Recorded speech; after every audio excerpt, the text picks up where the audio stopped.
పర్యావరణాన్ని కలుషితం చేసే బల్క్ డ్రగ్ పార్కును అనకాపల్లి జిల్లా నక్కపల్లి మండలం ప్రజలు తీవ్రంగా వ్యతిరేకిస్తున్నారు. దీనిపై జరిగిన ప్రజాభిప్రాయ సేకరణకు స్థానిక ప్రజలు రాకుండా పోలీసులు అడ్డుకున్నారు. బల్క్ డ్రగ్ పార్క్ వద్దంటూ అక్కడి ప్రజలు పెద్ద పెట్టిన నినాదాలు చేశారు. ఈ సందర్భంగా పోలీసులు ప్రజలకు మధ్య వాగ్వాదం జరిగి ఉద్రిక్త పరిస్థితులు ఏర్పడ్డాయి. ప్రజలు తిరగబడటంతో అక్కడున్న టీడీపీ నేతలు పత్తా లేకుండా పోయారు. అనకాపల్లి జిల్లా పాయకారావుపేట నియోజకవర్గం నక్కపల్లి మండలంలో ఏర్పాటు చేయబోతున్న బల్క్ డ్రగ్ పార్క్ నిర్మాణం వివాదాస్పదంగా మారింది. బల్క్ డ్రగ్ పార్కు ఏర్పాటుపై నిర్వహించిన ప్రజాభిప్రాయ సేకరణ రసాభాసగా మారింది. ప్రజలంతా ముక్త కంఠంతో బల్క్ డ్రగ్ పార్కును వ్యతిరేకించారు. దీనివల్ల మత్స్యకారులకు తీవ్రమైన అన్యాయం జరుగుతుందని ఆవేదన వ్యక్తం చేశారు. మత్స్యకారులు జీవనోపాధి కోల్పోయి వీధిన పడతారన్నారు. తమ అభిప్రాయం చెప్పేందుకు వచ్చిన మత్స్యకారులను పోలీసులు అడ్డుకున్నారు. దీంతో పోలీసులకు మత్స్యకారులకు మధ్య తీవ్ర వాగ్వాదం జరిగింది. క్యాన్సర్ వస్తుంది, కాలుష్యత వాత వచ్చేస్తుంది, మా జనం చచ్చిపోతారు, మాకు వద్దు కంపెనీ. మేము ఏటకోళ్ళు వేటచచ్చుకో పెడతాము, మా కంపెనీ వద్దు. ఆ కంపెనీ రాకముందు మా ఊరు ఎలా ఉండేది తెలుసా? మా గంగ సాతు ముచ్చున ఉండేది నీరు.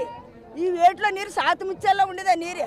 ఆ నీటిలో చేపలు తీసి, ఆ నీటిలో 2 చేపలు తీసి ఇలా కొంచెం కొర్ర కొంచెం కారం ఉప్పేసి నీళ్ళతో మాడబెట్టుకున్న మాకు అమృతంగా ఉండేది. ఇప్పుడు ఆ చేప తింటే అశుద్ధం అంటే మీకు అర్థమవుతుంది, అశుద్ధంలా ఉంటుంది.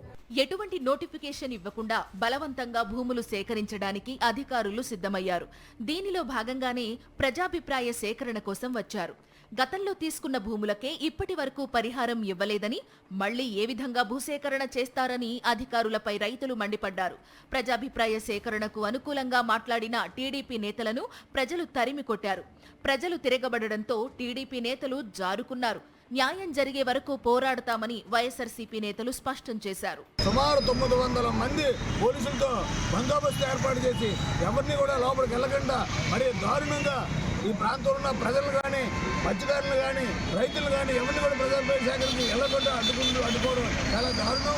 ఉద్యమానికి నేతృత్వం వహిస్తున్న వైఎస్ఆర్సీపీ నేతలను అరెస్టు చేసి పాయకారావుపేట పోలీస్ స్టేషన్ కు తరలించారు. మరోవైపు వామపక్షాల నేతలను హౌస్ అరెస్టులు చేశారు. ఎన్నికలకు ముందు అన్ని విధాలుగా ఆదుకుంటామని చెప్పి మోసం చేసిన సీఎం చంద్రబాబు, డీసీఎం పవన్ కళ్యాణ్, హోంమంత్రి అనితపై స్థానిక మహిళలు తీవ్రస్థాయిలో ఆగ్రహం వ్యక్తం చేశారు.